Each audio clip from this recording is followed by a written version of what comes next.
Hello viewers, আসসালামু আলাইকুম। আজকে আমি নতুন একটা রেসিপি নিয়ে চলে আসলাম। আজকে তৈরি করব রেস্টুরেন্টে যেভাবে ভুনা খিচুড়ি তৈরি করে, অনেক টেস্টি হয়। ওটা কীভাবে করে ওই সিক্রেট রেসিপিটা আজকে আপনাদেরকে আমি শেয়ার করব। তো আমি এটা তৈরি করার জন্য, ভুনা খিচুড়ি তৈরি করার জন্য নিয়ে নিচ্ছি আমি এখানে 1.5 কেজি পোলার চাল আছে, এখানে আছে মুগ ডাল আর মসুর ডাল আছে 300 গ্রাম, এটা আমি ভেজে নিচ্ছি। আর এখানে আছে বুটের ডাল আর খেসারি ডাল ভেজে রাখছি। তো আর আমি এখানে যাবতীয় মশলা নিয়ে নিচ্ছি। আর এখানে নিয়েছি আচার আছে, ঘি আছে, আর এখানে যা মশলা আছে সবই আমি ব্যবহার করবো, এক এক করে আপনাদেরকে আমি দেখাবো। তো এখন ফার্স্টে আমি তৈরি করব যে মাংসটা তৈরি করতে হয়, সেই মাংসটা কীভাবে আমরা রান্না করবো সেটা আপনাদের আমি দেখাবো।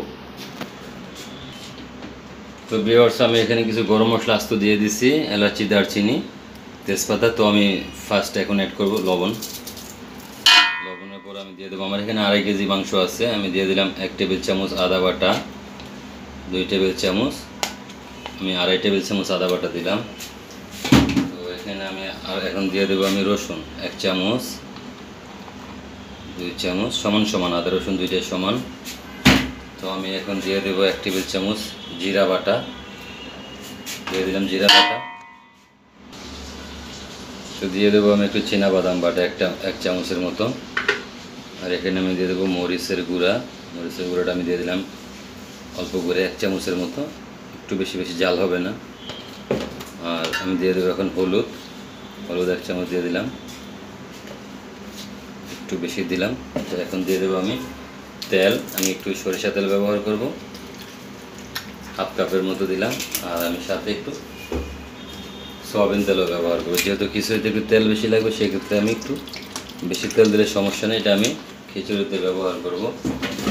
তো এখন দিয়ে দেবো আমি পেঁয়াজ, তো আমি 1 মোটের মতো পেঁয়াজ দিয়ে দিলাম। এখন এটাকে আমি মিক্স করব। তো ভিউয়ার্স, আমি আরেকটা জিনিস অ্যাড করব, যেটার জন্য একটু আমি জয়িত্রী বাটা দিলাম অল্প করে, আর দিব একটু জায়ফল বাটা। তখন এটাকে আমি মিক্স করে এটা আমি বসায় দেবো। তো ভিউয়ার্স, আমার এটা মাখানো হয়ে গেছে। এখন আমি এইভাবে এটাকে 1 থেকে 1.5 ঘন্টা রান্না করবো, একদম নরম করে। তারপর আমি খিচুড়িটা কীভাবে রান্না করতে সেটা আপনাদেরকে আমি দেখাবো। তো ভিউয়ার্স, 1 ঘন্টা পরে চলে আসলাম। দেখেন আমার মাংসটা অনেকটাই হয়ে আসছে। তখন আমি আপনাদেরকে দেখাবো একটা মাংস। দেখেন, এভাবে আমি চাপ দিলাম, মাংসটা হয়ে গেছে। দেখেন গরম, তাই আমি দেখাতে পারলাম না। দেখেন আমার মাংসটা হয়ে গেছে, এভাবে একটু দেখে নেবেন। তো এখন আমি এটাকে, তো ভিউয়ার্স, এখন আমি একটা জিনিস অ্যাড করবো, সেটা হলো আমি আচার অ্যাড করবো। তো আমি আচারটা কতটুকু দেবো এই মাংসটার ভিতরে সেটা আপনি দেখাবো। তো আমি আচার নিয়ে নিচ্ছি, আমি 2 থেকে 3 চামচ আচার দিব, মানে আচারের তেল সহ। যেহেতু আমার এটা স্পেশাল একটা খিচুড়ি, তো আচারটাকে আমি এভাবে ভালো করে মাখায় নেব। তো ভিউয়ার্স, আমি আচারটা এরকমভাবে আচারের ছালগুলি আমি ফেলে দিলাম এগুলি। তো ভিউয়ার্স, আমার আচারটা গোলানো হয়ে গেছে। এখন আমি এই গোলানো পানিটা আমি মাংসতে দিয়ে দিব, তারপর আপনাদেরকে আমি খিচুড়ি পাকানোটা দেখাবো। তো আগে এখন আমি মাংস থেকে এই আচারের পানিটা দিয়ে দিলাম। তো এটা অনেক সুন্দর একটা ফ্লেভার আসবে আর অনেক অসাধারণ একটা টেস্ট চলে আসবে। তো এটাকে আমি আরও 5 মিনিট পাকাবো, তারপরে আমি খিচুড়িটা রান্না করে দেখাবো। তো ভিউয়ার্স, আমার মাংসটা সম্পূর্ণ হয়ে গেছে, আমি মাংস নামায় রেখেছি। এখন আমি আপনাদেরকে খিচুড়িটা রান্না করে দেখাবো। আমি খিচুড়ির জন্য পাতিলা বসেছি, এখানে আমি তেল দিয়ে দেবো। তো আমার ডালে আর চালে মিলে 2 কেজি, তো আমি 2 কেজির জন্য তেল দিয়েছি। খিচুড়িতে একটু তেল বেশি লাগবে। দিয়ে দেবো আমি একটু ঘি। তো চাইলে আপনারা পুরোটা ঘি দিয়ে করতে পারেন বা সয়াবিন তেল দিয়ে। আমি ঘি আর সয়াবিন তেল মিক্সার দিলাম। ভিউয়ার্স, আমি এখন দিয়ে দেবো পেঁয়াজ, দিয়ে দিলাম পেঁয়াজ। ভিউয়ার্স, আমার পেঁয়াজটা একটু লাল হয়ে আসছে, এখন আমি দিয়ে দেবো একটু আদা, দিয়ে দেবেন পরিমাণ মতো লবণ, এখন আমি দিয়ে দেবো একটু হলুদ, 2 চামচের মতো হলুদ দিয়ে দিলাম। আমি দিয়ে দেবো একটু মরিচের গুঁড়া অল্প করে। এখন এটাকে আমি ভালো করে কষাই নেব। আমার এটা কষানো হয়ে গেছে। এখন আমি এখানে দিয়ে দেবো আমার ডাল, গরম মশলা সব একসাথে দিয়ে দেবো। এটাকে আমি 10 থেকে 15 মিনিট কষাই দেবো ভালো করে। তো এখন আমি দিয়ে দেবো চালটা। আমার চাল আমি কিছু কাঁচামরিচ দিয়ে দিচ্ছি সাথে, তো এটাকেও আমি এখন ভেজে নিব। দেখেন ওটা তেলের উপর ভাজা হয়ে গেছে আমার। তো এখন আমি এই ডিবাটা দিয়ে 3 মগ চাউল আর ডাল মিলিয়ে দিয়েছিলাম আমি, এখন আমি 6 মগ পানি দেবো এখানে।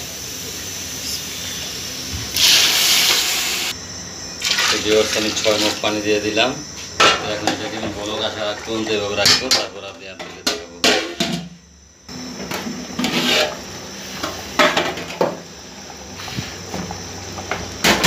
আমার একটা বলক চলে আসছে, এখন আমি এখানে দিয়ে দেবো একটু চিনি, অল্প একটু চিনি দিয়ে দিলাম, আর দিয়ে দেবো আমি একটু কেওড়ার পানি।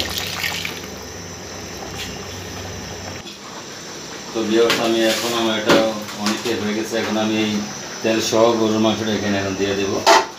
তো আমি আগেই বলছি গরুর মাংস খিচুড়িটা তেল বেশি দিতে হবে, আমি তেলটা একটু বেশি করে দিচ্ছি। ওটাকে আমি মিক্স করবো ভালো করে।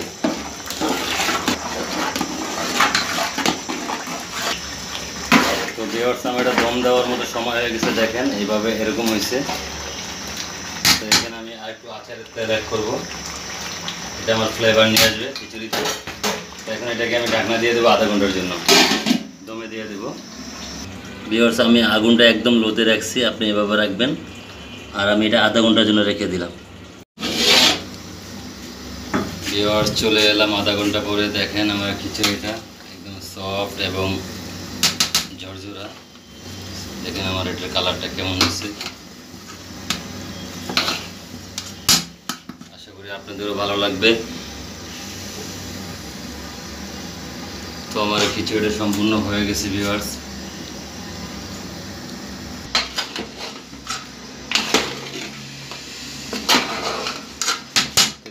আমার খিচুড়িটা সম্পূর্ণ হয়ে গেছে, আমি একটু বেরেস্তা দিয়ে দেব।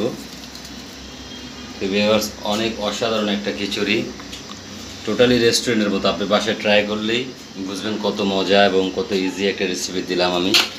এটা আমি সবসময় অর্ডারই করি, এটা আজকে আপনাদেরকে আমি করে দেখালাম। তো ভিউয়ার্স আশা করি আপনার ভিডিওটা ভালো লাগবে, আর যদি আমার ভিডিওটা ভালো লাগে তাহলে লাইক, কমেন্ট, শেয়ার এবং সাবস্ক্রাইব করে দেবেন। আসসালামু আলাইকুম।